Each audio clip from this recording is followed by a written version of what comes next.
किसी तौर पे भी माफ नहीं करेंगे।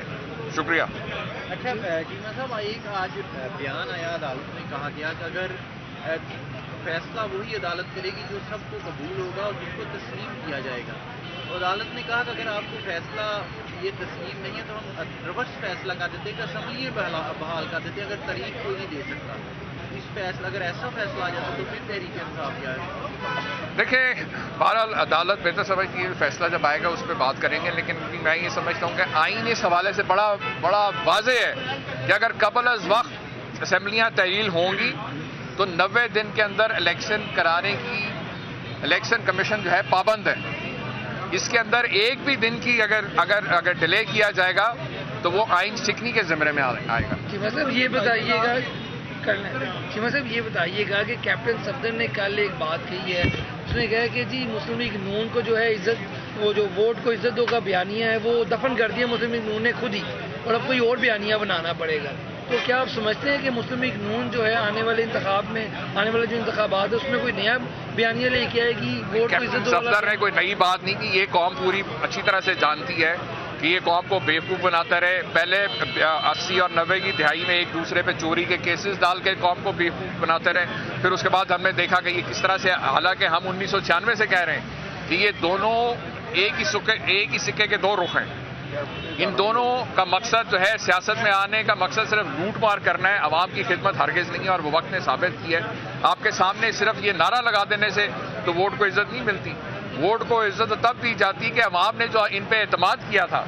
आप इनसे पूछें कि इनको कितनी दफ़ा पहले भी इक़्तिदार का मौका मिला, क्या इन्होंने वोट को इज्जत दी? क्या अवाम ने जो इनको वोट दे के जो इन पे एतमाद किया, क्या इन्होंने कौम को धोखा नहीं दिया? क्या इन्होंने कौम से बार बार झूठ नहीं बोला? तो लिहाजा ये कोई नई बात नहीं है, इससे तो पहली कौम अच्छी तरह से वाकिफ है।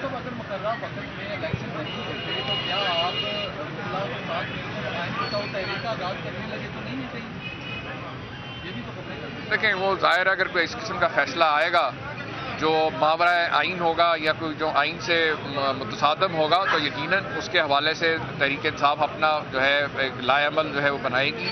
और एक रूल ऑफ लॉ के लिए हमने पहले भी आपके साथ वकला बरादरी के साथ मिल के इन्हीं सड़कों पे जो है, आपको याद है फौजी आमरीत के दौर में हमने आज़ाद अदलिया के लिए हमने जद्दोजहद की थी। तो हम आइन की बहाली के लिए, रूल ऑफ लॉ के लिए बिल्कुल जो है हमारी जद्दोजहद तो 27 साल से जारी है।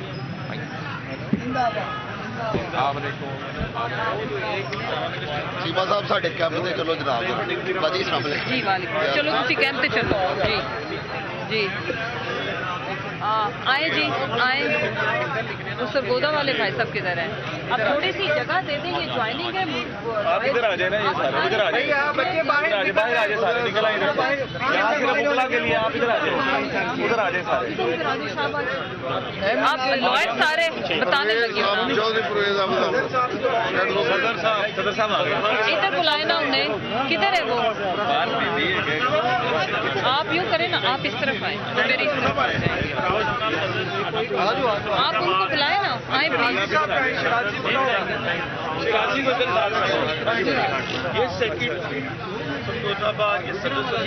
जी ठीक है।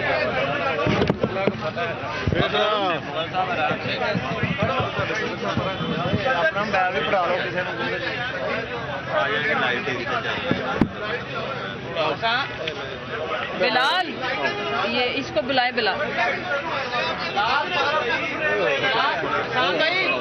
आप ना नजर इस तरफ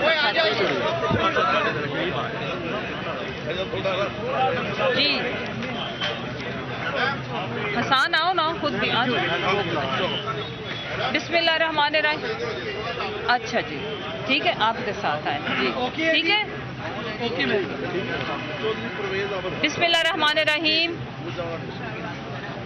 अल्लाह का लाख लाख शुक्र है कि जिस तरह से कौम अपने लीडर के ऊपर एतमाद का इजहार कर रही है, इसी तरह इस मुल्क का प्रोफेशनल तबका, पढ़ा लिखा तबका, बिलखुसूस हमारी जो वकला बरादरी है, अल्हम्दुलिल्लाह वो खान साहब के ऊपर ना सिर्फ एतमाद का इजहार कर रहे हैं, अपने एतमाद का इजहार कर रहे हैं, बल्कि उनके साथ मिलने के बाद अपनी सारी काविशें, अपनी सारी जो उनकी जो माजी में भी जितनी भी इन्होंने जिद्दोजहद की है, आगे भी वो रूल ऑफ लॉ के लिए, आइन की बालादस्ती के लिए, और इस मुल्क में हकीकी आज़ादी को हकीकी मायनों में एक्सरसाइज कराने के लिए खान साहब के साथ जुटे हुए हैं। आज मेरे भाई सदर डिस्ट्रिक्ट बार गुजरांवाला चौधरी परवेज आबिद हरल साहब ने हमें ज्वाइन किया है। मैं अपनी पीटीआई की पूरी फैमिली की तरफ से, अपने चेयरमैन की तरफ से तहे दिल से उनको खुशामदीद कहती हूँ और उनके साथ भी ये अहद करती हूँ कि जिस तरह आपने इज्जत बख्शी, जिस तरह आप काविशें कर रहे हैं रूल ऑफ लॉ के लिए, हकीकी आज़ादी के लिए, इंशाल्लाह पार्टी आपको, आपकी खिदमात को इज्जत की निगाह से देखती भी है, आगे भी सराहेगी। उनके मेरे साथ राना जफर यासीन, ये सदर है सरगोदा बार के, वो भी आज तशरीफ़ लाए, उन्होंने भी मुलाकात की खान साहब से।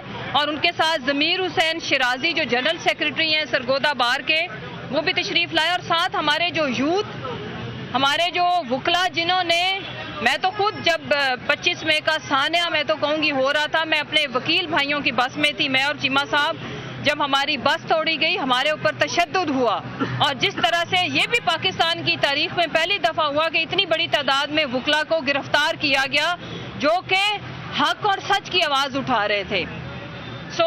आज खान साहब के साथ, चेयरमैन के साथ मीटिंग में ये तय पाया है कि 90 डेज के अंदर जब तक इलेक्शन इंश्योर नहीं करते, वकला बरादरी पूरे मुल्क के अंदर, पंजाब के अंदर मुल्क गिर इंशाल्लाह मूवमेंट चलाएगी और उसका वो सिलसिला आगे शुरू करेंगे इंशाल्लाह। हमारी जितनी भी वकला की तंजीमें हैं वो खुद इससे आपको आगाह करेंगी। इसकी शुरुआत की जाएगी लाहौर से और फिर बल्कि सरगोदा वाले तो बहुत ही ज़्यादा पहली बारी लेना चाह रहे थे, लेकिन हमने ये डिसाइड किया कि इसको शुरू हम लाहौर से करेंगे।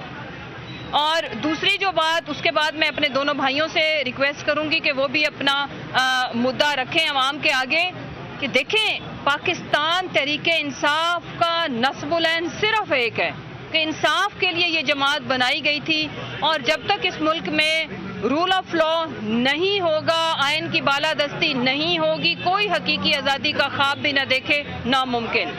और इसको मुमकिन हम इन अपने भाइयों की मदद से करेंगे इंशाल्लाह। अब मैं रिक्वेस्ट करूंगी कि आप भी बात करें प्लीज। आप सेंटर में शुरू करता हूं अल्लाह के बाबरकत नाम से जो रहमान है, रहीम है और सब जहानों को पैदा करने वाला है। आज हमने तहरीक इंसाफ के चेयरमैन जनाब इमरान खान साहब से मुलाकात की है। हमारे वफद की क़यादत हमारे साबका सदर जनाब मलक शफकत अवान साहब कर रहे थे। हमने खान साहब को इस बात का यकीन दिलाया है कि जो वकला हैं वो जमहूरियत पर यकीन रखते हैं और इस बात को यकीनी बनाना चाहते हैं कि इंशाल्लाह इलेक्शन 90 डेज के अंदर अंदर होंगे। अगर इलेक्शन 90 डेज में जमहूरियत के मुताबिक और कानून के मुताबिक ना हुए तो इंशाल्लाह पूरे पाकिस्तान के वकला इलेक्शन करवाने के लिए ज़रूर निकलेंगे इंशाल्लाह। और यही जमहूरियत का हुस्न है, चाहे जिस पार्टी से भी किसी का ताल्लुक हो, लेकिन वकला हमेशा से जमहूरियत पर यकीन रखते हैं और यही कहते हैं कि पाकिस्तान में जमहूरियत का बोलबाला हो। इंशाल्लाह इलेक्शन 90 डेज में ज़रूर होंगे, यही हमारी ख्वाहिश है और यही इंशाल्लाह ज़रूर होगा। Thank you very much. बिस्मिल्लाहिर्रहमानिर्रहीम। प्रेसिडेंट गुजरांवाला बार परवेज आबिद हरल और हम आज हमने अलॉन्ग विद अपनी